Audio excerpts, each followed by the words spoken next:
Example और देख लेते हैं सम इलेक्ट्रॉनिक के। तो हम क्या बोले, कितना 3 एग्जाम्पल देखे थे, 4। तो चौथा एग्जाम्पल सम इलेक्ट्रॉनिक में ही टेरेलियम और कौन कौन है, आयोडीन,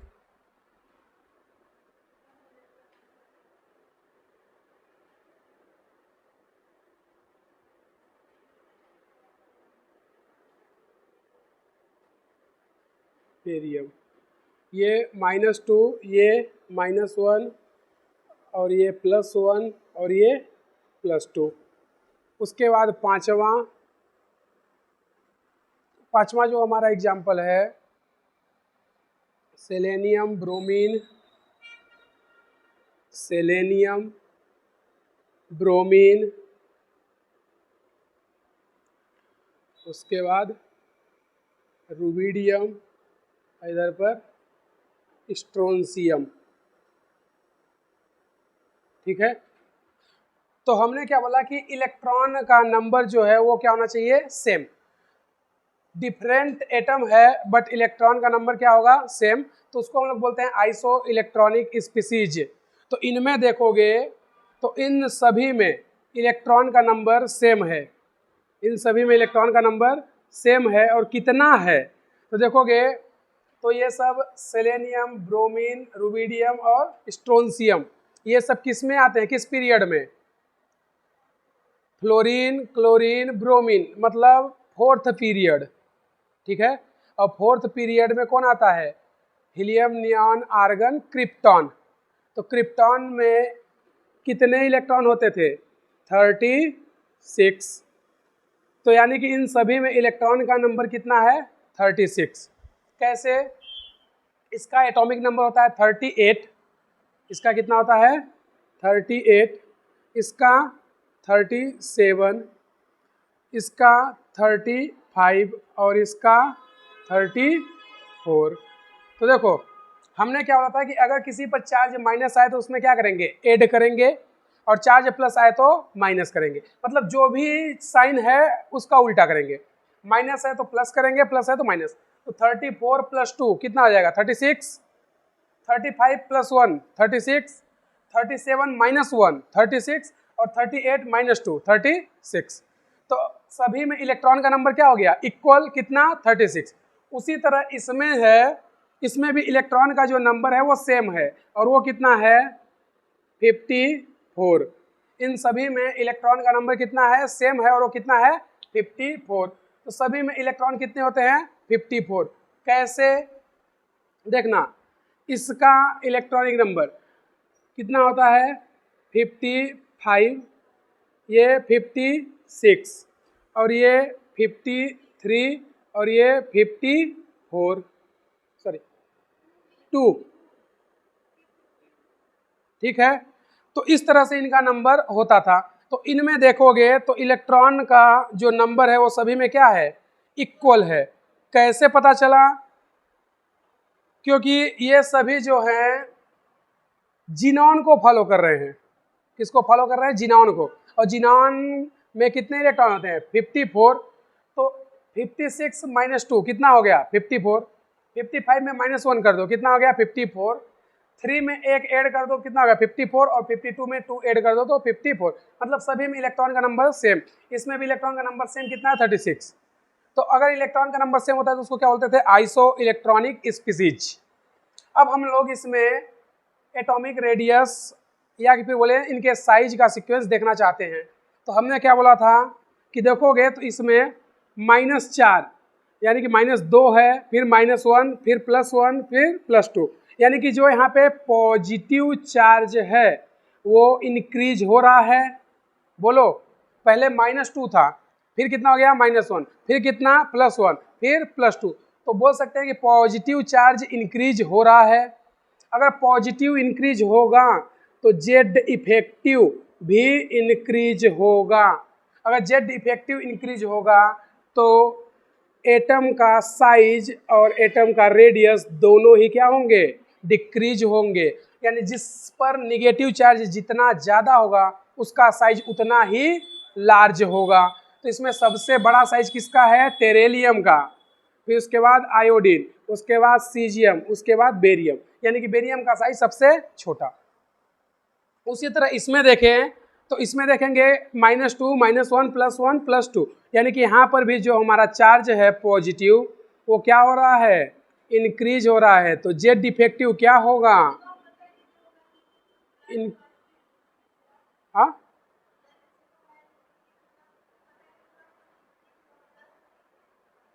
यहाँ पर -2 में +1 जोड़ो, कितना आएगा? -2 +1 कितना आया? -1। तो यहाँ कितना बचा? -1। अब इसमें फिर से +1 जोड़ो, कितना आ गया? 0। 0 में फिर +1 जोड़ो, कितना आ गया? 1। फिर 1 में फिर +1 जोड़ो, कितना आ गया? +2। फिर इसमें +1 जोड़ो, कितना आ जाएगा? +3। तो देख रही हो, -2 में 1 ऐड किए हैं तो कितना बचा? -1। तो -2 में जब 1 जोड़ेंगे तो कितना आ जाएगा? -1, यानी कि प्लस ऐड कर रहे हैं। फिर उसमें प्लस ऐड किए तो बीच में जो 0 है, 0 कौन? जीनॉन। यहाँ पे जीनॉन को हम नहीं लिखे हैं, ठीक है। फिर उसके बाद इसमें +1 और जोड़ दिया तो कितना हो जाएगा? +2। इसका मतलब हम लोग +1 +1 +1 सभी में ऐड करते जा रहे हैं। तो अगर +1 +1 ऐड करेंगे तो चार्ज क्या हो रहा है? पॉजिटिव बढ़ रहा है या इंक्रीज हो रहा है। तो जेड डिफेक्टिव भी क्या होगा? इंक्रीज। और अगर जेड डिफेक्टिव इंक्रीज होगा तो एटम का साइज और एटम का रेडियस दोनों ही क्या होते हैं? डिक्रीज होते हैं। तो सीक्वेंस ये हो जाएगा। समझे? लिख लो इसको।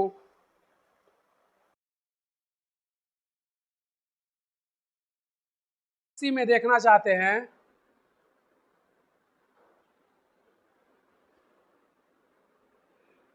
एटॉमिक रेडियस, परमाणु त्रिज्या। तो देखना ये तो तब है जब आइसो इलेक्ट्रॉनिक है, ठीक है, यानी सभी में इलेक्ट्रॉन्स का नंबर सेम है, सभी में इलेक्ट्रॉन का नंबर सेम है। लेकिन कभी ऐसा दे दे कि एक दे दे इधर पे आयोडीन और एक दे दे स्ट्रोंशियम, ठीक है, तो फिर कैसे करेंगे? या कि फिर ये दे दे बेरियम, इधर आ जाए सेलेनियम, तो फिर कैसे करेंगे? तो देखना ओवरऑल अगर हम लोग पूरे की बात करें तो जो सबसे लार्ज साइज होता है वो 54 इलेक्ट्रॉन वालों का होगा। सबसे लार्ज साइज किसका होगा? जिनके पास 54 इलेक्ट्रॉन हैं। फिर उससे छोटा कौन होगा? 36 इलेक्ट्रॉन वाले। फिर उससे भी छोटा 18 इलेक्ट्रॉन वाले। फिर उससे भी छोटा 10 इलेक्ट्रॉन वाले और सबसे छोटा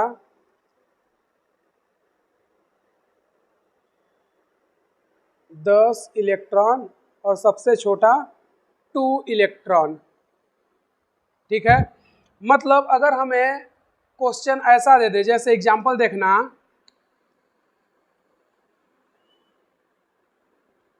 हम क्या बोल रहे हैं कि हमें एक दे दिया 54 का और एक दे दिया 36 का, ठीक है। तो यहाँ पर एक 54 और एक 36 का लेते हैं। तो ये एक आयोडीन -1 और दूसरा सेलेनियम -2। अब पूछे कि इनमें किसका साइज लार्ज है और किसका साइज स्मॉल है, ठीक है। तो कैसे कंपेयर करेंगे? ये तो तब था जब सभी में क्या थे? इलेक्ट्रॉन सेम थे। ये तब है जब सभी में इलेक्ट्रॉन सेम है। अब इनको कैसे करेंगे? तो देखोगे कि आयोडीन जो माइनस है ये किसको फॉलो कर रहा है? 54 को। और ये किसको फॉलो कर रहा है? 36 को। बताओ 54 वाला बड़ा होगा कि 36 वाला?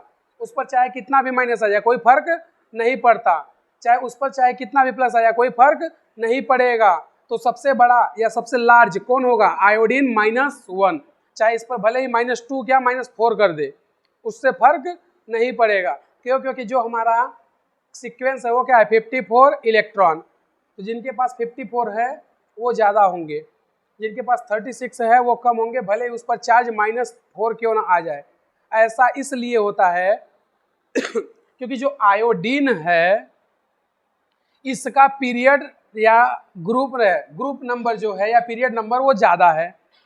सेलेनियम का जो पीरियड नंबर है वो कम है, यानी कि ओवरऑल जब ग्रुप में ऊपर से नीचे जाते हैं या अप टू डाउन जाते हैं तो क्या होता है, सेल का नंबर इंक्रीज होता है या बोले कोष या कक्षा बढ़ती है। तो जब सेल बढ़ेगा तो साइज बढ़ेगा, लेकिन जब इसमें देखेंगे तो इसमें बढ़ेगा बट इसके कंपैरिजन में कम इंक्रीज होगा। जैसे अगर हम लोग देखें आयोडीन को कितना है 54, यानी helium, neon, argon, krypton, xenon. तो इसका मतलब ये किसको फॉलो किया है, जिनॉन को और ये क्रिप्टॉन को। इसका पीरियड कितना होता है 4, इसका पीरियड कितना होता है 5। तो इसका मतलब आयोडीन जो है इसका पीरियड कितना है 5 और इसका पीरियड कितना है 4, इसका पीरियड कितना है 4। तो देखोगे ये पीरियड 5 में है और ये पीरियड 4 में है, तो ओवरऑल देखोगे तो ये इससे एक कदम आगे है, 1 स्टेप आगे है। तो अगर आगे है तो इसका मतलब कि इसमें सेल की संख्या क्या हो गई है, इंक्रीज हो गई है, सेल का नंबर इंक्रीज हो गया है। और हमने बताया था कि जब ग्रुप में अप टू डाउन आते हैं तो सेल का नंबर इंक्रीज होता है, इसलिए उसका साइज भी इंक्रीज होता है। तो हमने बताया था कि ओवरऑल पूरे पेरियोडिक टेबल में सबसे लार्ज साइज किसका होता है, सीजियम का होता है। किसका होता है, सीजियम का। तो अगर हमें कोई सेम इलेक्ट्रॉनिक ना दे, आगे पीछे दे, तो जिसके पास ज़्यादा इलेक्ट्रॉन होते हैं उसका साइज ज़्यादा बड़ा होगा।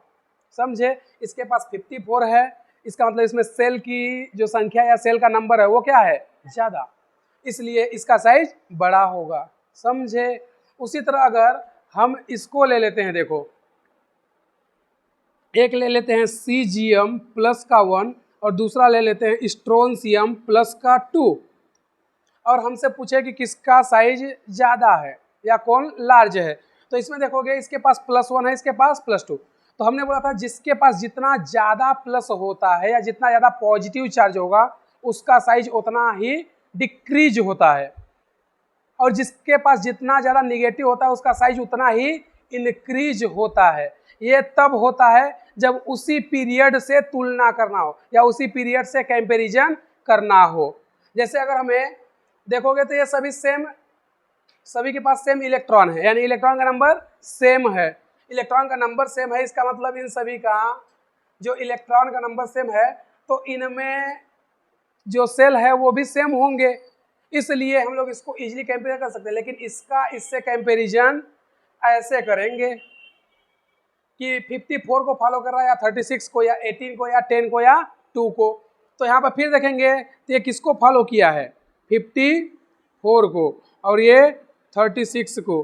तो इसमें लार्ज साइज किसका होगा, सीजियम का, या बोले स्मॉल साइज किसका होगा, स्ट्रोंशियम का। समझे। तो जब कभी भी ऐसा आ जाए कि दो डिफरेंट ग्रुप के हैं, सीजियम का जो पीरियड है वो अलग है, स्ट्रोंशियम का जो पीरियड है वो अलग है, दोनों का डिफरेंट पीरियड है, तो ऐसे में कंपैरिजन हम लोग इससे करते हैं। समझे। अगर कोई सेम ग्रुप का है या सेम पीरियड का है तो फिर उनका कंपैरिजन कैसे करते हैं कि जिस पर पॉजिटिव जितना ज़्यादा होगा या पॉजिटिव इंक्रीज होगा तो साइज क्या होता है, डिक्रीज। क्यों, क्योंकि जब पॉजिटिव इंक्रीज होता है तो न्यूक्लियस और आउटर सेल के इलेक्ट्रॉन में अट्रैक्शन ज़्यादा, जब अट्रैक्शन ज़्यादा तो उस एटम का जो रेडियस या साइज है वो क्या हो जाता है, डिक्रीज हो जाता है या घट जाता है। उसी तरह हमने बोला था कि अगर किसी भी एटम पर निगेटिव चार्ज इंक्रीज हो रहा है या माइनस चार्ज बढ़ रहा है तो ऐसे कंडीशन में क्या होता है, जो माइनस है और जो पहले से ही इलेक्ट्रॉन उस सेल में थे उनके बीच में रिपल्सन क्या होगा, ज़्यादा, और अगर रिपल्सन इंक्रीज होगा तो फिर साइज भी क्या हो जाएगा, इंक्रीज। तो सीधा सा हम लोग यहाँ से ये बोल सकते हैं कि जिस पर प्लस जितना ज़्यादा होगा उसका साइज उतना ही कम, जिस पर माइनस जितना ज़्यादा उसका साइज उतना ही ज़्यादा। बोलो। तो इसको लिख लो ताकि अगर तुम्हें किसी अदर से कंपैरिजन करना पड़े तो कोई दिक्कत ना रहे।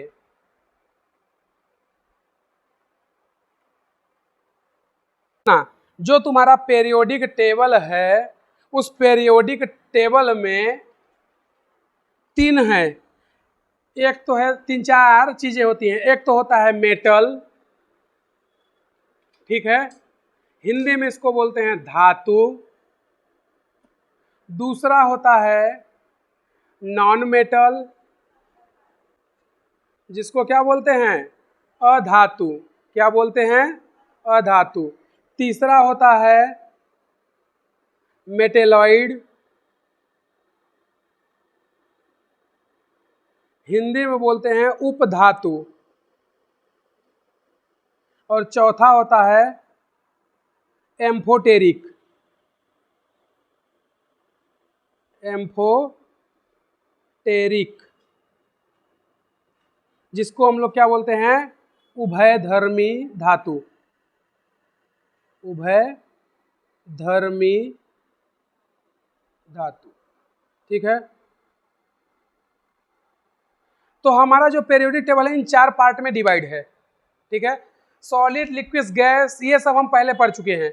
हमने बताया था कि पेरियोडिक टेबल में 118 या 118 एलिमेंट थे, जिनमें से 100 या 100 क्या थे, सॉलिड, 12 क्या थे, गैस, 6 क्या थे, लिक्विड, जिसमें से 2 लिक्विड था एस ब्लॉक में, सीजियम और फ्रेंसियम, जो कि दोनों ही मेटल होती हैं। ठीक है, उसके बाद हमने बताया था 2 लिक्विड होती है डी ब्लॉक में, मरकरी और यूयूबी 112 कॉपरनीशियम। ठीक है, उसके बाद हमने बताया था गैलियम और ब्रोमीन, ये 6 जो होती हैं लिक्विड होती हैं, लेकिन ब्रोमीन जो होता है वो क्या होता है, नॉन मेटल। तो हमने बताया था 12 गैस है, 6 लिक्विड है और 100 सॉलिड होते हैं, ये बताए थे। अब हम लोग उसमें से ये जानना चाहते हैं कि कितने मेटल होते हैं, कितने नॉन मेटल, कितने मेटेलॉइड और कितने एम्फोटेरिक। ठीक है, फिर उसके बाद आगे देखते हैं क्या क्या होता है। तो देखो हम लोग क्या करते हैं, मेटल बहुत सारे हैं तो मेटल को याद करना पॉसिबल नहीं है, या कर भी सकते हैं, लेकिन अगर हम इन तीनों को याद रखें तो बाकी जितना भी बचेगा वो सब मेटल आ जाएगा। तो हम तो कहते हैं कि तुम लोग इसे भी याद मत रखो, सिर्फ इन दोनों को याद रखो। अगर ये दोनों याद हैं तो ये दोनों बन जाएंगे। कैसे, देखना, मेटेलॉइड या उपधातु और दूसरा एम्फोटेरिक या उभयधर्मी धातु। तो जो मेटेलॉइड होते हैं, जब तुम लोगों को आगे हम लोग पढ़ाएंगे एसिड बेस कॉन्सेप्ट, अम्ल क्षार सिद्धांत, तो एसिड बेस में 3 कॉन्सेप्ट हम लोग पढ़ते हैं। पहला कॉन्सेप्ट क्या, आर्हीनियस का कॉन्सेप्ट। आर्हीनियस बताता है कि एसिड वो होते हैं जो H+ रिमूव करते हैं कहाँ, वाटर में, यानी कि जो पानी में H+ देता है वो होता है एसिड, और जो OH- आयंस देते हैं वो क्या होते हैं, बेस। ये आर्हीनियस बताता है। फिर उसके बाद लुईस आता है, वो बोलता है जो लोन पेयर डोनेट करेगा वो बेस होगा, जो लोन पेयर एक्सेप्ट करता है वो एसिड होता है, ये बताता है लुईस। फिर तीसरा कॉन्सेप्ट आता है ब्रांस्टेड-लारी का। ये लोगों का कॉन्सेप्ट जो है सभी जगह एप्लीकेबल होता है, चाहे वो H+ दे या ना दे, लोन पेयर दे या ना दे। तो ब्रांस्टेड-लारी का ज़्यादा यूज होता है, इसलिए हम लोग जनरली सिंपल सीधा याद रखेंगे, और ये हमेशा ही काम आएगा कि कौन क्या होता है और कौन नहीं होता है। तो हम पहले किसकी बात कर रहे हैं, एम्फोटेरिक या उभयधर्मी की। तो देखना, जो एम्फोटेरिक या उभयधर्मी होती हैं, इसको याद करने का ट्रिक क्या है, बेरिलियम, एल्यूमिनियम,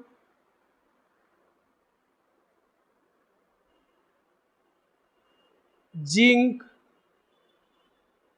टीन, लेड और गैलियम। ठीक है, ये जो होती है ये कैसी होती है, एम्फोटेरिक। कैसी होती है, एम्फोटेरिक। याद करने का ट्रिक क्या है, याद करने का ट्रिक है इसका, बोले अली जी, बोले अली जी सुनो प्रभु जी, बोले अली जी सुनो प्रभु जी। ठीक है, ये हो गया एम्फोटेरिक। अब जो एम्फोटेरिक मेटल होती हैं, इनका खास बात क्या होता है, वो खास बात यह है कि इनका जो ऑक्साइड होता है और हाइड्रोक्साइड, क्या क्या, ऑक्साइड और हाइड्रोक्साइड, वो दोनों ही कैसे होते हैं, एम्फोटेरिक। मतलब जैसे हमने क्या बोला कि ये जो है इसका कौन, एक तो ऑक्साइड और दूसरा हाइड्रोक्साइड, ये दोनों ही क्या होंगे, एम्फोटेरिक। कैसे होंगे, एम्फोटेरिक। मतलब ये बोलना चाहता है कि जो एम्फोटेरिक मेटल होती हैं उनके ऑक्साइड या हाइड्रोक्साइड वो एम्फोटेरिक नेचर के होते हैं। मतलब ये लोग एसिड और बेस दोनों से रिएक्शन करेंगे। ठीक है, ये लोग एसिड और बेस दोनों से रिएक्ट कर सकते हैं। कैसे करेंगे आगे हम लोग जब पढ़ेंगे तो वहाँ पर देखेंगे कि कैसे होता है। ठीक है, उसके बाद अगर हम लोग बात करें किसकी, मेटेलॉइड की, किसकी, मेटेलॉइड की, तो इसमें कौन है, बोली सी ऐसी तेरी आंटी गए सब पीने। ठीक है, तो कौन कौन, boron, silicon, arsenic, tellurium, astatine, germanium, antimony, polonium, ये सभी क्या होती हैं, मेटेलॉइड, जिसको क्या बोलते हैं, उपधातु। तो इसका ट्रिक क्या हो गया, बोली सी ऐसी तेरी आंटी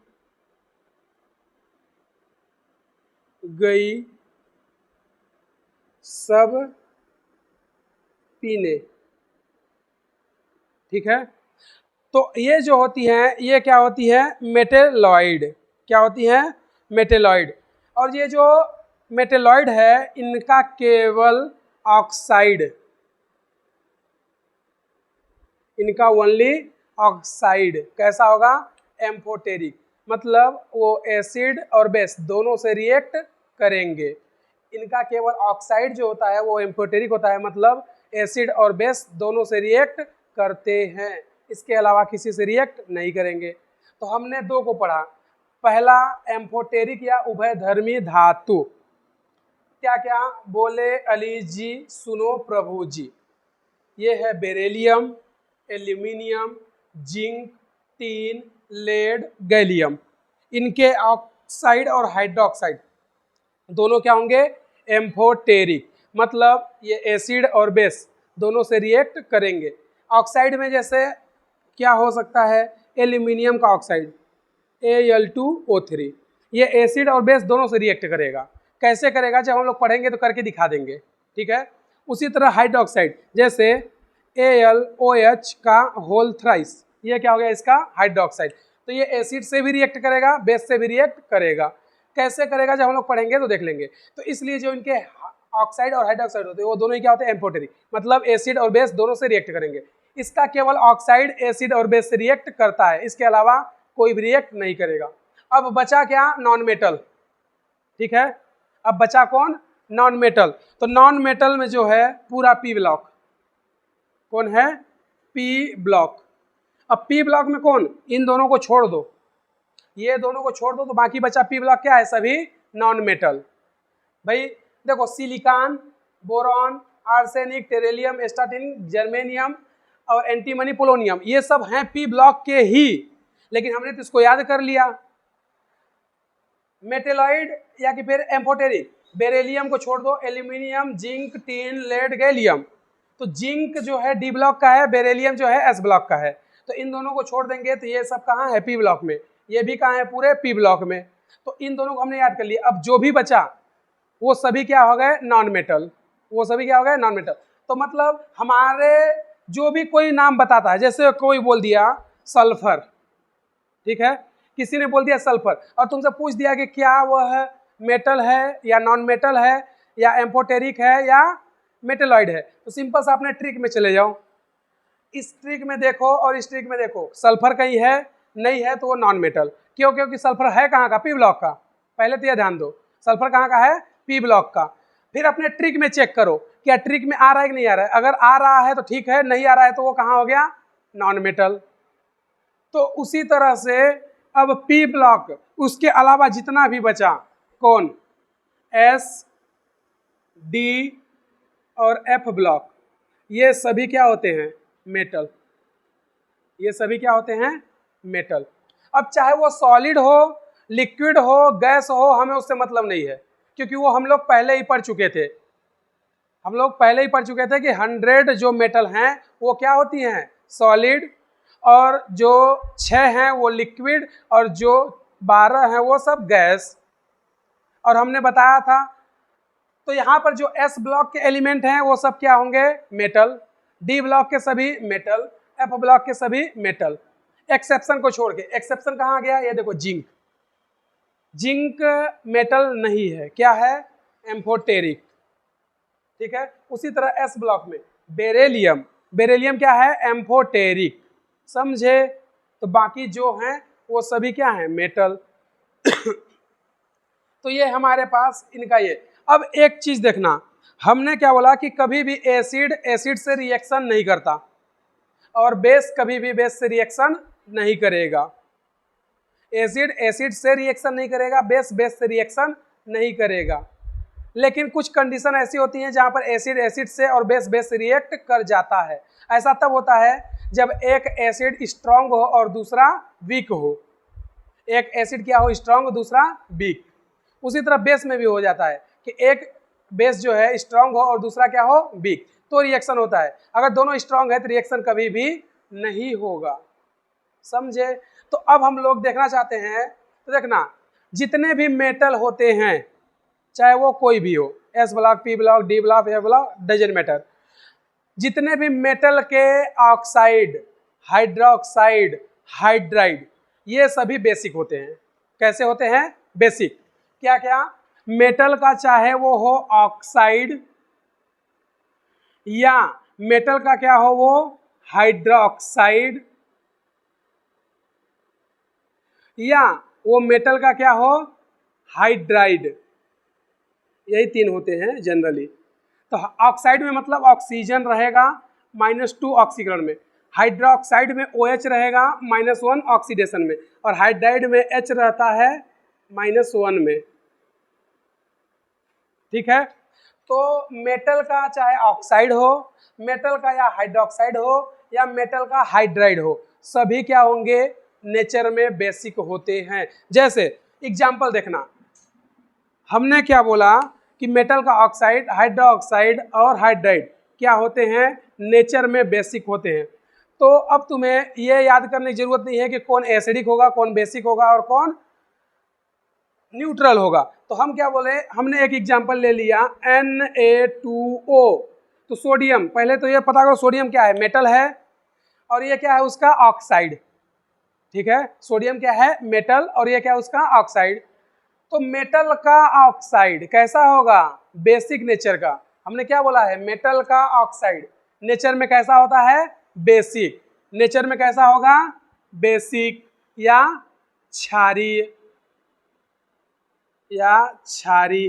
तो जो मेटल के ऑक्साइड, हाइड्रोक्साइड और हाइड्राइड होते हैं वो सभी क्या होते हैं? क्षारीय होते हैं। उसी तरह अगला एग्जाम्पल देख सकते हो तुम लोग, हम लोग ले रहे हैं CaOH का होल ट्वाइस। ये भी कैसा होगा? नेचर में बेसिक। क्यों? क्योंकि ये क्या है? कैल्शियम क्या होता है? मेटल या धातु होती है, और ये क्या है? उसका हाइड्रोक्साइड OH है ना, तो ये क्या होगा? नेचर में बेसिक। उसी तरह अगला एग्जाम्पल अगर हम लोग ले ले KOH, ये तो सभी लोग जानते होंगे, या NaOH, तो इसे रटने की जरूरत नहीं है। बस हमें क्या याद रखना है कि मेटल का चाहे ऑक्साइड हो, हाइड्रोक्साइड हो या हाइड्राइड हो, वो सभी नेचर में कैसे होते हैं? बेसिक। तो नॉन मेटल के ऑक्साइड, हाइड्रोक्साइड, हाइड्राइड कैसे होंगे? एसिडिक। तो देखना, नॉन मेटल का क्या? चाहे वो ऑक्साइड हो, या वो हाइड्रोक्साइड हो,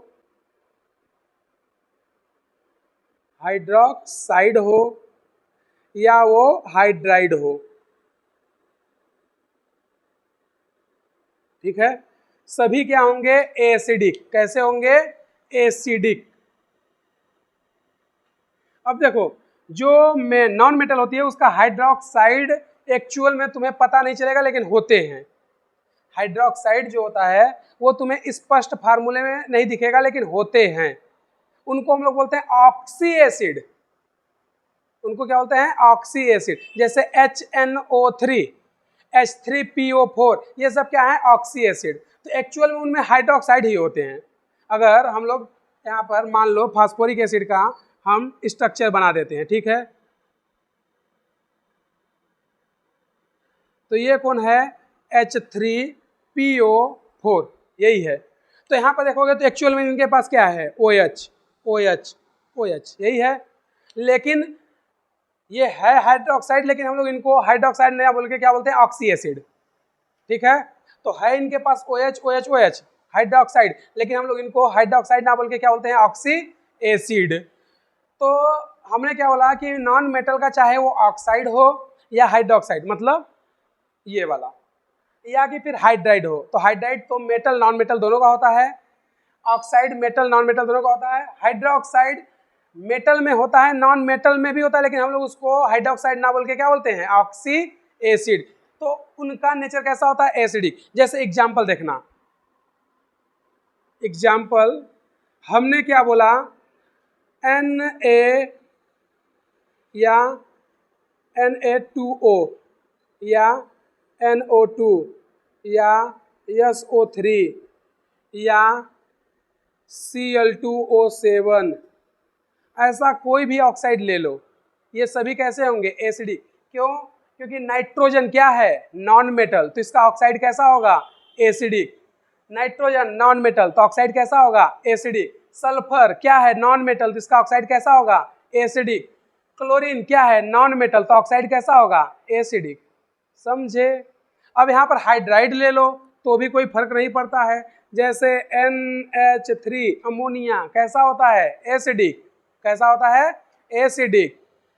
उसी तरह अगर ले लो तुम लोग H2S हाइड्रोजन सल्फाइड, ये भी क्या है, हाइड्राइड ही, ये भी कैसा होता है, एसिडिक। इसके अलावा ले लो HF हाइड्रोजन फ्लोराइड, या इसको बोलते हैं हाइड्रोफ्लोरिक एसिड, तो ये कैसा है, एसिडिक। ये है क्या, हाइड्राइड ही। समझे। तो सीधा सा क्या, नॉन मेटल का ऑक्साइड, हाइड्रोक्साइड, हाइड्राइड कैसे होते हैं, एसिडिक। मेटल का ऑक्साइड, हाइड्रोक्साइड, हाइड्राइड कैसे होते हैं, बेसिक। अब अगला आता है मेटेलॉइड और एम्फोटेरिक। तो इसका हमने बता दिया कि इसका केवल ऑक्साइड और इसका हाइड्रोक्साइड ऑक्साइड दोनों क्या होंगे, एसिड बेस से रिएक्शन करते हैं। तो देखना, एक क्वेश्चन आया था तुम्हारे पेपर में, वो शायद हम दिए थे तुम्हें सॉल्व करने के लिए। वो क्वेश्चन मैं बता दे रहा हूं।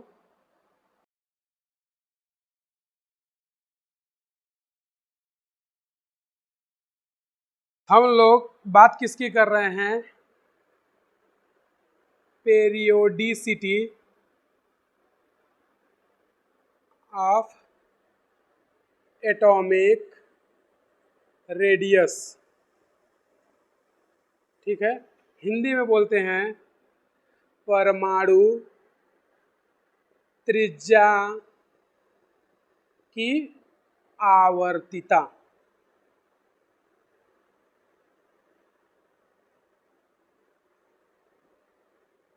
ठीक है, तो देखना इसमें हम क्या जानना चाहते हैं या क्या बताना चाहते हैं, वो देखो। हमने तुम लोगों को बताया था कि इधर क्या होता है, पीरियड, जिनको हम लोग कहते हैं लेफ्ट टू राइट, और इधर पर अप टू डाउन, इधर पे क्या होता है, ग्रुप। ठीक है, तो ये जो हम लोग पढ़े हैं ये केवल S और P ब्लॉक पर ही फॉलो होगा या लागू होगा, इसके अलावा इनको अदर जगह यूज नहीं करेंगे। फिर अदर के लिए क्या करेंगे, अदर के लिए हम लोग अदर चीज़ें देखेंगे। तो हम लोग S और P ब्लॉक के लिए लेफ्ट टू राइट और अप टू डाउन, तो हमने बताया था कि पीरियड में Z जो होता है वो 1 से इंक्रीज होता है, सिग्मा 0.35 से इंक्रीज होता है, लेकिन जेड इफेक्टिव जो होता है वो 0.65 से इंक्रीज होता है, इसलिए साइज या रेडियस क्या होता है, डिक्रीज होता है, ये बताए थे। उसी तरह हमने बताया था कि जो ग्रुप होता है उसमें सिग्मा इंक्रीज होता है बट जेड इफेक्टिव ये क्या होता है, कांस्टेंट, लेकिन यहाँ पर जो सेल है, सेल का नंबर या नंबर ऑफ सेल वो क्या होता है, इंक्रीज होता है, यानी कि एन से जो सेल होता है उसको हम लोग एन से रिप्रेजेंट करते हैं, वो क्या होता है, इंक्रीज होता है, इसलिए जो साइज होता है वो भी क्या होता है, इंक्रीज होता है।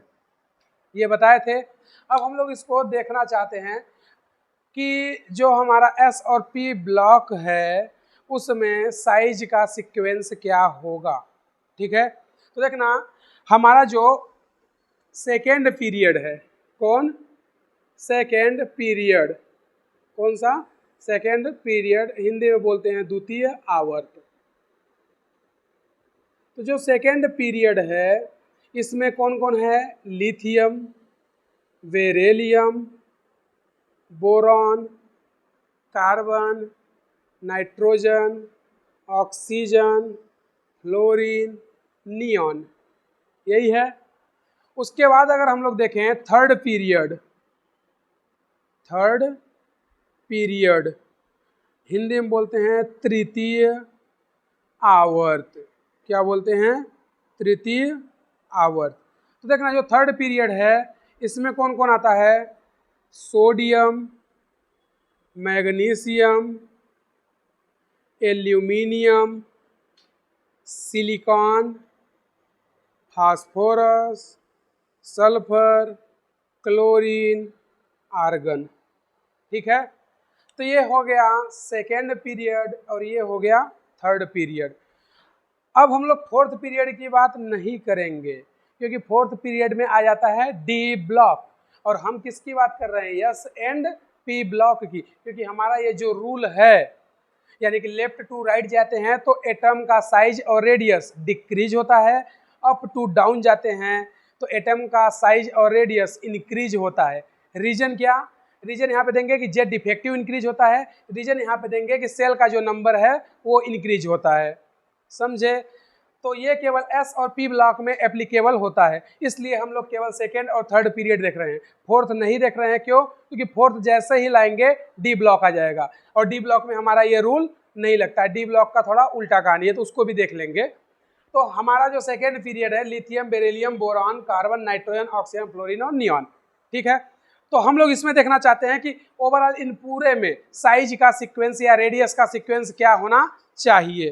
तो हमने क्या किया कि इसमें हम लोग कहाँ जा रहे हैं, लिथियम से नियॉन, यानी लेफ्ट से राइट, तो लेफ्ट से राइट जाते हैं तो जेड डिफेक्टिव इंक्रीज होता है, तो साइज क्या हो जाएगा, डिक्रीज हो जाएगा।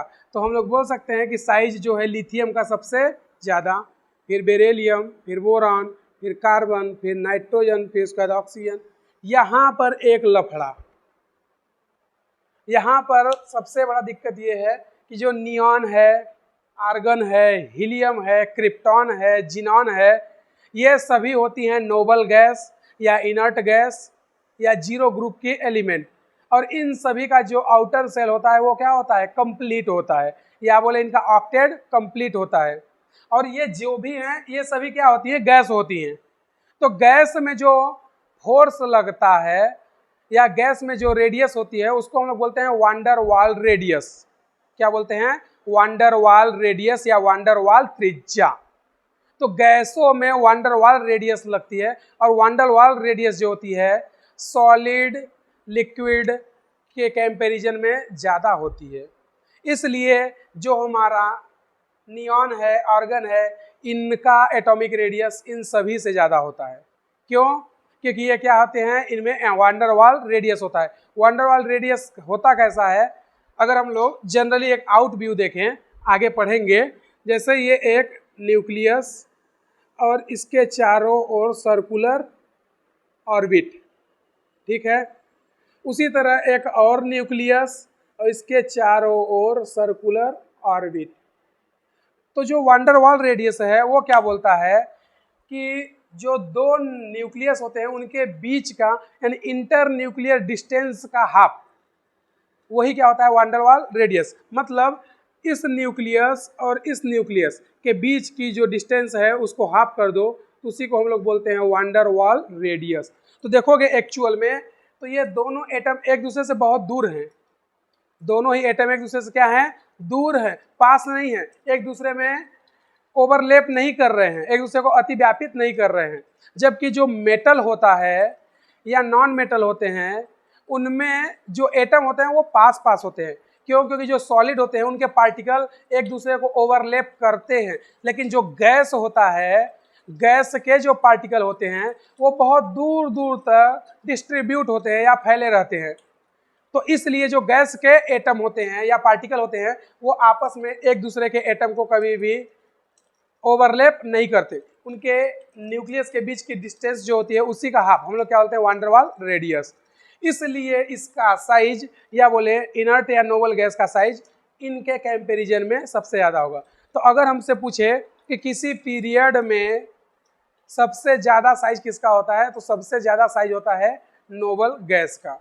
फिर second large size, first large किसका होगा, नोबल गैस। सेकेंड लार्ज कौन होगा, एल्कली मेटल। भाई ये भी एल्कली है, ये भी एल्कली है। तो जो फर्स्ट लार्ज साइज होता है वो नोबल गैस का होता है, सेकेंड लार्ज जो साइज होता है वो किसका होता है, एल्कली मेटल्स का। और तीसरा देखोगे तो जो इसमें सबसे स्मॉल साइज है वो देखो हैलोजन है। कौन है, हैलोजन। तो हम लोग बोल सकते हैं कि फर्स्ट सबसे स्मॉल रेडियस या स्मॉल साइज वो किसका होता है, हैलोजन का। समझे? तो अगर हम लोग इसमें भी सीक्वेंस देखें तो इसमें भी जो सीक्वेंस है वो सेम आता है।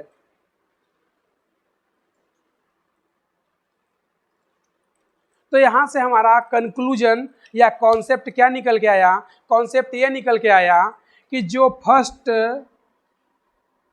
लार्जेस्ट साइज होता है वो किसका होता है, नोबल गैस का। किसका होता है, नोबल गैस का। हम लोग पीरियड की बात कर रहे हैं, ध्यान रखना ये, इसलिए हमने लिखा है second period, third period, fourth, 5, 6, 7, किसी भी पीरियड में चले जाओ, हर पीरियड में जो साइज है सबसे लार्ज किसका होगा, नोबल गैस का, और सेकेंड लार्ज किसका होगा, एल्कली मेटल का।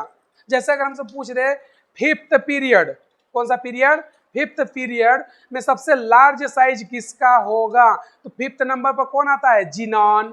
तो जिनॉन का साइज सबसे लार्ज। सेकेंड लार्ज या दूसरा सबसे बड़ा कौन होगा, तो फिफ्थ नंबर पर कौन आता है उधर, रुबिडियम। कौन आता है, रुबिडियम।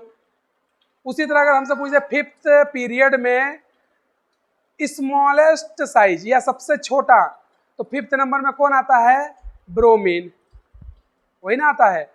तो फर्स्ट लार्जेस्ट साइज किसका होता है, नोबल गैस का। ये हम लोग कहाँ बात कर रहे हैं, पीरियड में, ये ध्यान रखना है। फिर उसके बाद अगर हमसे बोले क्या, second largest size, second largest size, तो वो कौन होता है, एल्कली मेटल का। किसका होता है, एल्कली मेटल। हिंदी में बोल सकते हो क्षारीय धातुएं।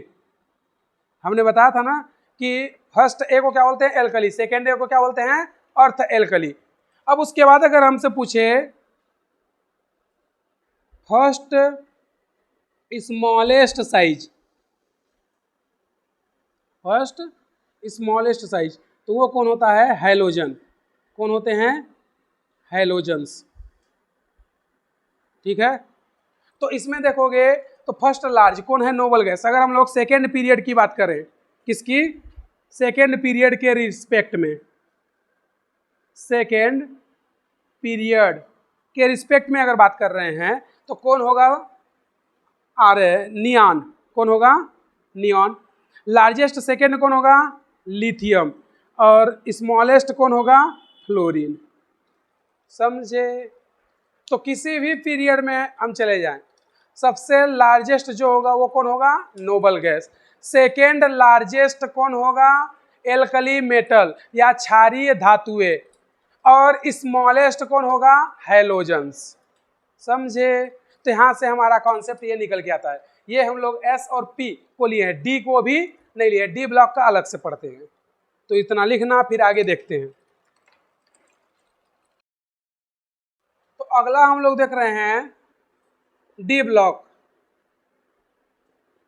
डी ब्लॉक में देख रहे हैं कि कैसे साइज या एटॉमिक रेडियस का सीक्वेंस इंक्रीज या डिक्रीज होता है। ठीक है, तो देखना जो डी ब्लॉक है उसमें है कौन कौन, scandium, titanium, vanadium, chromium, manganese, iron, nickel, cobalt, nickel, copper, zinc, यही है। ठीक है, तो डी ब्लॉक में ये है। अब डी ब्लॉक में दिक्कत क्या है कि जो यहाँ तक है इनमें जेड इफेक्टिव इंक्रीज होता है, और जो सिग्मा जिसको हम लोग क्या बोलते थे स्क्रीनिंग इफेक्ट, वो क्या होता है, डिक्रीज होता है। ठीक है, तो यहाँ पर हम लोग फाइनली ये बोल सकते हैं कि Z effective greater than sigma. बोलो, क्योंकि स्कैंडियम से मैग्नीज तक जेड इफेक्टिव इंक्रीज होता है और सिग्मा या स्क्रीनिंग इफेक्ट डिक्रीज होता है, इसलिए हम लोग बोल सकते हैं कि Z effective greater than sigma. अब फेकोनी, आयरन, कोबाल्ट, निकिल, यहाँ पर जेड इफेक्टिव ऑलमोस्ट इक्वल हो जाता है स्क्रीनिंग इफेक्ट या सिग्मा के। और लास्ट में कौन बचता है, कॉपर और जिंक, तो यहाँ पर जेड इफेक्टिव डिक्रीज हो जाता है स्क्रीनिंग इफेक्ट से। तो ओवरऑल अगर हम लोग सीक्वेंस देखें तो यहाँ पर जो सीक्वेंस आता है वो ये ऐसे आता है, देखो।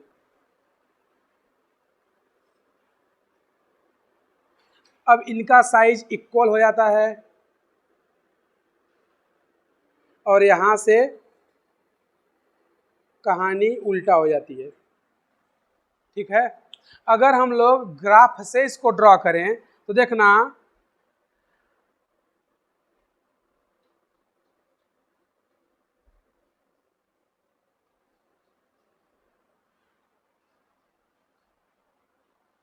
यहाँ पर कौन है, स्कैंडियम, बीच में वेनेडियम, और यहाँ पर आयरन, और यहाँ पर निकिल, और यहाँ पर कॉपर, और यहाँ पर जिंक। ठीक है, तो हमने क्या बोला, यहाँ पर देखोगे तो ये जो ग्राफ है ये इधर की ओर स्लाइड कर रहा है। ठीक है, ग्राफ इधर की ओर स्लाइड कर रहा है, तो वही तो हो रहा है कि जेड इफेक्टिव जो है वो ज़्यादा है किससे, सिग्मा से, यानी कि यहाँ से लगातार ये बढ़ रहा है, इंक्रीज हो रहा है। फिर यहाँ पर ये एक लेवल में आ गए, यहाँ पर एक लेवल में आ गए, मतलब तीनों की वैल्यू क्या है, इक्वल है। फिर यहाँ से फिर बढ़ना चालू हो गया, इंक्रीज होना चालू हो गया। यहाँ पर क्या हो रहा था, धीरे धीरे डिक्रीज, यहाँ पर इक्वल, फिर इंक्रीज। तो यहाँ से अगर देखोगे, क्रोमियम लिख देते हैं ज़्यादा अच्छा रहेगा, यहाँ पर जेड इफेक्टिव वो क्या है, ग्रेटर देन सिग्मा। यहाँ पर जेड इफेक्टिव ऑलमोस्ट इक्वल है सिग्मा, और यहाँ पर Z effective less than sigma.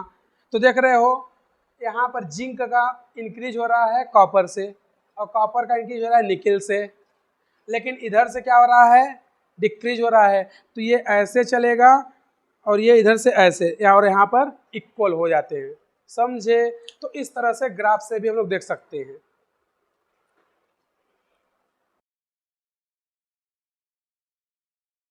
F block, यहीं पर अगर हम लोग एफ ब्लॉक की बात कर रहे हैं, ठीक है, तो एफ ब्लॉक में कोई दिक्कत नहीं है। एफ ब्लॉक में सिंपल कहानी है, क्या, Z effective greater than sigma, या बोल सकते हैं जेड इफेक्टिव इंक्रीज होता है, इसलिए एटॉमिक रेडियस या साइज क्या होती है, डिक्रीज होती है। इसमें कोई भी असमानता नहीं है। जैसे एग्जाम्पल सीरियम से शुरू होता है लैंथेनाइड और इंड कहाँ होता है ल्यूटीशियम पर, या इसका आयन भी ले लो उससे भी कोई फर्क नहीं पड़ता है, सभी में कहानी सेम होगी। क्या कि इधर से इधर कहाँ जा रहे हैं L to R, left to right, तो लेफ्ट टू राइट जाते हैं तो क्या होता है साइज डिक्रीज होता है। क्यों? क्योंकि जेड इफेक्टिव इंक्रीज होता है, समझे। तो यहाँ पर हमने वही लिखा है जेड इफेक्टिव इंक्रीज होगा, इसलिए एटॉमिक रेडियस या साइज क्या होगा डिक्रीज होगा। इसमें कोई एक्सेप्शन नहीं है, चाहे लेंथेनाइड सीरीज में चले जाओ या एक्टिनाइड में, दोनों में सेम कहानी होती है, समझे।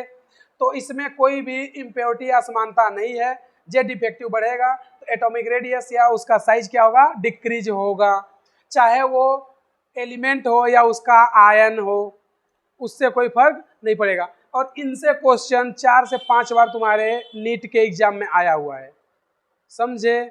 तो उससे कोई दिक्कत वाली बात नहीं है, आराम से कर सकते हो, चाहे लेंथेनाइड हो या एक्टिनाइड।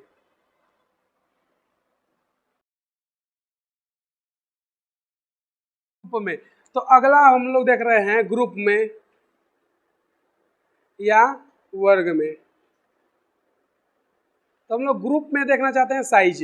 तो जैसे अगर ग्रुप में हम बात करें तो lithium, sodium, potassium, rubidium, caesium, francium, उसी तरह beryllium, magnesium, calcium, strontium, barium, radium, ठीक है। उसके बाद इधर पे आ जाता है डी ब्लॉक, और डी ब्लॉक शुरू कहाँ से होता है 4th पीरियड से। तो इसके पहले कौन होता था ऊपर में हाइड्रोजन, तो ये period 1st, 2nd, 3rd, 4th, तो 4th पीरियड से डी चालू होता है, ये तो पता है ना। तो यहाँ से डी आ जाएगा, कौन कौन, स्कैंडियम, टाइटेनियम, ठीक है। इसके नीचे कौन था स्कूटर, यामा, ला, एसी, यही था। स्कैंडियम, एट्रियम, लेंथेनम और लेंथेनाइड, एक्टिनाइड। इसमें तिजोरी, जरा, हाफ, करो या आरएफ, क्योंकि इसको हम लोग IUPAC नाम दिए थे, अब जब डिस्कवर्ड हो गया तो ये कौन है आरएफ रदरफोर्डियम, ठीक है। तो ये टाइटोनियम, जर्कोनियम, हैफनियम और रदरफोर्डियम, ये कौन था स्कैंडियम, एट्रियम और लेंथेनम और एक्टिनम। तो इनके बाद हम लोग आगे सब डी के ही चलेंगे, डैश डैश डैश, ये पूरे क्या हैं डी ब्लॉक, आगे ऐसे कंटिन्यूअसली चलते जाएंगे। फिर लास्ट सीधे लिख देते हैं कहाँ जिंक वाला, जिंक, कैडमियम, मरकरी, कॉपरनीशियम, सियन, ये तो पता है ना। फिर उसके बाद डी ब्लॉक के बाद शुरू कौन हो जाता है पी ब्लॉक। तो पी ब्लॉक में कौन कौन, यहाँ से बोरॉन, एल्यूमिनियम, फिर इसके जस्ट सामने कौन होता है गैलियम, इंडियम और थैलियम। थैलियम का क्या था Tl, और इसके नीचे कौन होता है, इसके नीचे IUPAC नाम बताए थे, सिंपल नाम भी तुम लोग शायद बताए थे, कौन था एसिड ऑफ डिब्बा सग भाई, हंस मत दोस्त राखनी कोने में आई, तो ये था 112। 113 को क्या लिखते थे UUT, ठीक है। उसी तरह अगला copper, sorry carbon, silicon, germanium, tin, lead और UUQ, 4 को क्वेड बोलते थे। फिर उसके बाद नाइट्रोजन, उसके बाद फास्फोरस, आर्सेनिक, एंटीमनी, बिस्मथ, और फिर क्या था UUP। उसके बाद ऑक्सीजन, सल्फर, सेलेनियम, टेरेलियम, पोलोनियम, और लास्ट में कौन था UU6 को क्या बोलते थे H, हेक्स, ठीक है। ऐसा कुछ हमारे पास सीन था। हम लोग आगे भी जा सकते हैं लेकिन ज़रूरत नहीं है, हमें बस इतना देख लेते हैं क्या होता है कैसे होता है। तो देखना हमने क्या बोला था, कॉन्सेप्ट अब समझना। कॉन्सेप्ट हमने बोला था कि अगर हम लोग पीरियड में जाते हैं लेफ्ट टू राइट तो जेड इफेक्टिव इंक्रीज होता है, इसलिए साइज जो है डिक्रीज होता है। ये हम लोग पीरियड में पढ़ चुके हैं।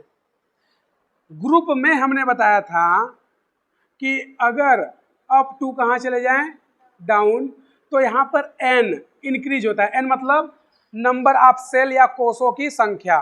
तो जब सेल बढ़ेगा तो इलेक्ट्रॉन भी इंक्रीज होंगे, तो हम लोग बोल सकते हैं कि इलेक्ट्रॉन का नंबर भी इंक्रीज होता है, इसलिए यहाँ पर साइज इंक्रीज होगा। हमसे रीजन भी पूछता है कि पीरियड में अगर हम लोग लेफ्ट टू राइट जाते हैं तो साइज डिक्रीज होता है, रीजन। तो रीजन एक्चुअल में जो है वो क्या है कि जेड इफेक्टिव इंक्रीज होता है, इसलिए साइज डिक्रीज होती है।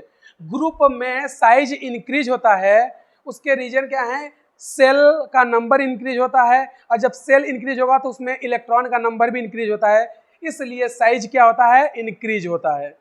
समझे? तो अब हम लोग कॉन्सेप्ट हमारे पास आ गया, अब हम लोग इसको फॉलो करते हैं कैसे क्या है। ये फोर्थ पीरियड था, ये फिफ्थ, ये 6 और ये 7। ठीक है, अब देखना हमने क्या बोला कि अप टू डाउन जाएंगे तो साइज इंक्रीज होगा।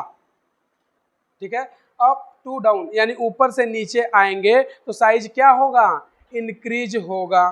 तो यहाँ पर देखोगे तो जो हमारा साइज है वो इंक्रीज होगा, लेकिन सीजियम और फ्रेंसियम का साइज ऑलमोस्ट इक्वल होता है।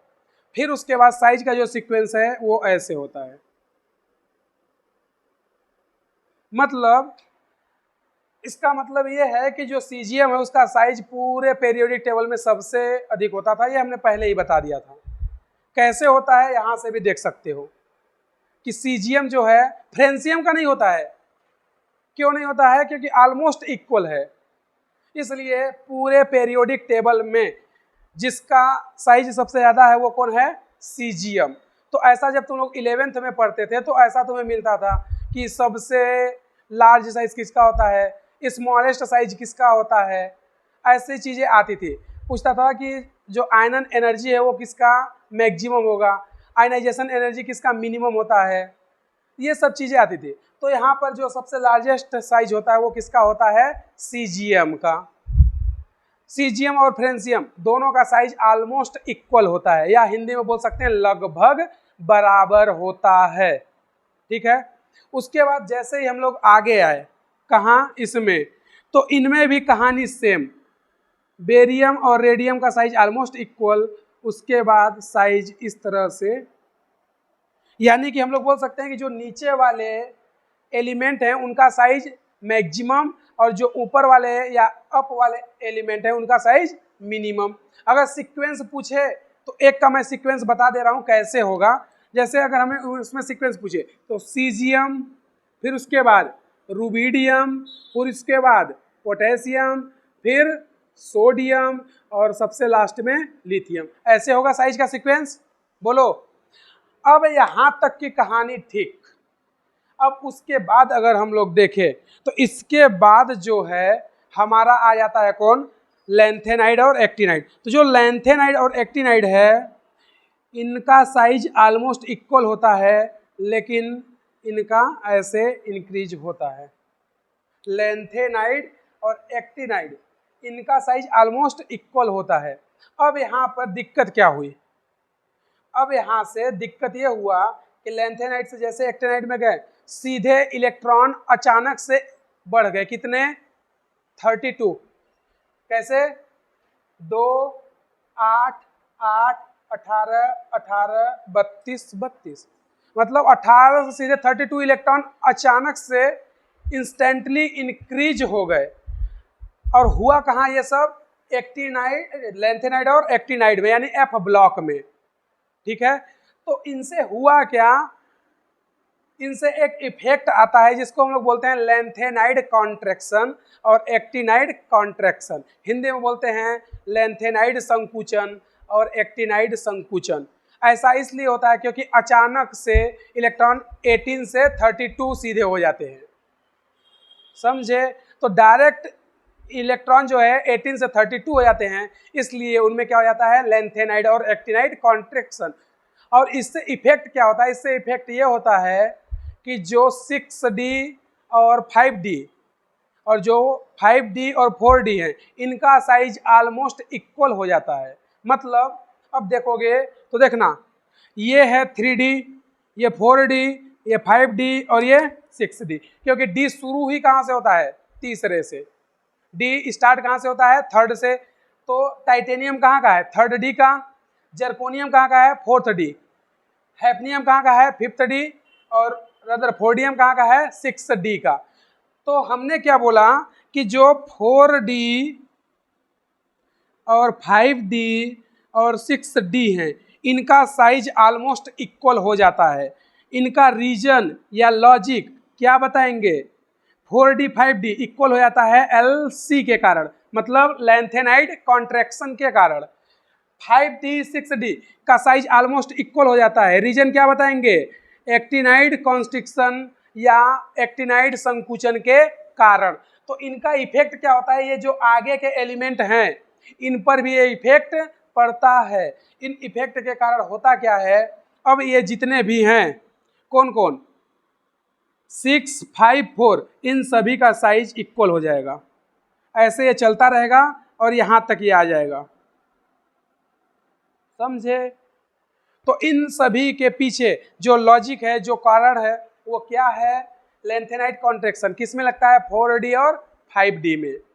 एक्टिनाइड कॉन्स्ट्रिक्शन कहाँ लगता है, 5D और 6D में। और सिर्फ ये इतना ही नहीं, ये कॉन्स्ट्रक्शन का इफेक्ट इतना ज़्यादा होता है कि ये आगे P ब्लॉक में भी पहुंच जाता है। 1-2 ग्रुप P ब्लॉक को भी इफेक्टेड कर देते हैं। ये लोगों का इफेक्ट इतना ज़्यादा होता है कि आगे P ब्लॉक में भी निकल जाता है। तो P ब्लॉक में क्या होता है, P ब्लॉक में ये देखोगे तो इनका साइज ऑलमोस्ट इक्वल होता है। लेकिन जब हम लोग जाते हैं किसके पास, गैलियम और एल्यूमिनियम के पास, तो जो गैलियम और एल्यूमिनियम का साइज है, इनका भी साइज ऑलमोस्ट इक्वल हो जाता है।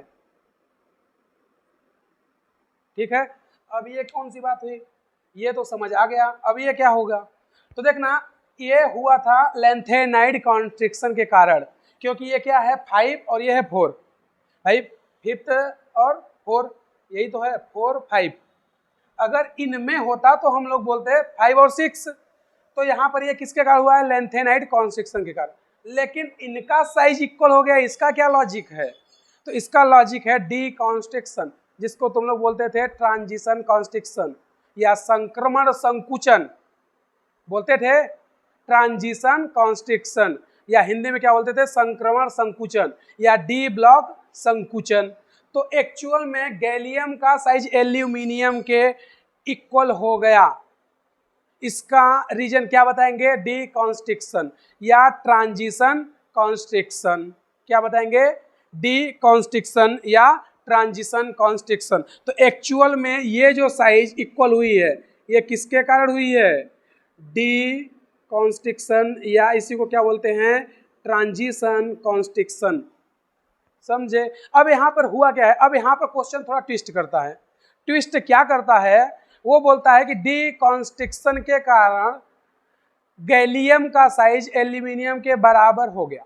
ठीक है, अब इसमें दो चीजें हैं, एल्यूमिनियम का साइज गैलियम के इक्वल हुआ है या गैलियम का साइज एल्यूमिनियम के इक्वल हुआ है, दोनों अलग अलग चीजें हैं। पहला क्या बोल रहे हैं, गैलियम का साइज एल्यूमिनियम के इक्वल हो गया, दूसरा बोल रहे हैं एल्यूमिनियम का साइज गैलियम के इक्वल हो गया। राइट क्या है, गैलियम का साइज इक्वल हुआ एल्यूमिनियम के, एल्यूमिनियम का साइज हुआ इक्वल गैलियम के। तो इसमें सही क्या है, कौन सा हमारा सेंटेंस सही है, भाई इक्वल हुआ है ये तो ठीक है, लेकिन एल्यूमिनियम गैलियम के इक्वल हुआ है या गैलियम एल्यूमिनियम के इक्वल हुआ है, क्वेश्चन ये है। गैलियम का साइज एल्यूमिनियम के इक्वल होगा, क्यों, क्योंकि एल्यूमिनियम जो था उस पर डी नहीं लग रहा था। जब डी नहीं था तो एल्यूमिनियम पर डी आया था? नहीं आया था। लेकिन जब गैलियम आया तब डी आया ना। तो गैलियम जब आया तो हुआ क्या? D constriction. कॉन्स्ट्रिक्शन में क्या होगा? साइज डिक्रीज होगा। तो डिक्रीज साइज किसका हुआ? गैलियम का। और गैलियम का साइज डिक्रीज होकर के इतना डिक्रीज हो गया कि एल्यूमिनियम के इक्वल हो गया। तो राइट या ट्रू सेंटेंस क्या होगा? गैलियम का साइज एल्यूमिनियम के इक्वल हो गया। समझे कि नहीं समझे? तो जो राइट या सही सेंटेंस है वो क्या है कि गैलियम का साइज एल्यूमिनियम के इक्वल होगा। एल्यूमिनियम का साइज गैलियम का नहीं होगा। क्यों? क्योंकि एल्यूमिनियम का जो साइज है वो वही रहेगा, वो अब इंक्रीज होने वाला या बढ़ने वाला नहीं है। लेकिन गैलियम का जो साइज था वो डी कॉन्स्ट्रिक्शन के कारण क्या हो गया? डिक्रीज हो गया। और किसके इक्वल हो गया? एल्यूमिनियम के इक्वल हो गया। उसी तरह ये हमने बताया था कि जो लेंथेनाइट, ये किसके कारण हुआ है? ये हुआ है एलसी के कारण। किसके कारण? लेंथेनाइट कॉन्स्ट्रिक्शन के कारण। हमने बताया था कि इनका इफेक्ट इतना ज़्यादा होता है कि ये पी ब्लॉक में चले जाते हैं। तो एक और होता है और वो ये होता है ये वाला। बाकी में कहानी सेम रहेगी जैसे चल रही है। बाकी में कहानी सेम। अप टू डाउन आएंगे तो साइज क्या होगा? इंक्रीज होगा। अप टू डाउन आएंगे तो साइज क्या होगा? इंक्रीज होगा। अप टू डाउन आएंगे तो साइज क्या होगा? इंक्रीज होगा। सभी में वही रहेगा। ये कहाँ चलता है? बोरॉन और कार्बन में। क्यों? क्योंकि लेंथेनाइट और एक्टिनाइट कॉन्स्ट्रिक्शन का इफेक्ट इतना ज़्यादा होता है कि वो पी ब्लॉक तक पहुँच जाते हैं। तो यहाँ पे देखोगे लेड और टिन का साइज ऑलमोस्ट इक्वल हम लोग बोल रहे हैं, या कि फिर उससे बड़ा होगा या इक्वल होगा। तो यहाँ पर फिर वही क्वेश्चन कि लेड का साइज टिन के इक्वल हुआ है या टिन का साइज लेड के इक्वल? तो राइट सेंटेंस या ट्रू क्या होगा? लेड का साइज टिन के इक्वल हुआ है। बोलो क्यों? क्योंकि जो टिन का साइज था वो तो वही था। कॉन्स्ट्रिक्शन किस पर लगा? लेड पर। तो साइज डिक्रीज किसका हुआ? लेड का। तो लेड इसके इक्वल हुआ है, टिन इसके इक्वल नहीं हुआ है। तो ये होता है लेंथेनाइट और एक्टिनाइट कॉन्स्ट्रिक्शन का इफेक्ट। ये तो डी और एफ ब्लॉक में चलता ही है, साथ ही साथ पी ब्लॉक में भी पहुंच जाते हैं। तो पी ब्लॉक में इनका और इनका साइज इक्वल होता है। समझे? लिख लो।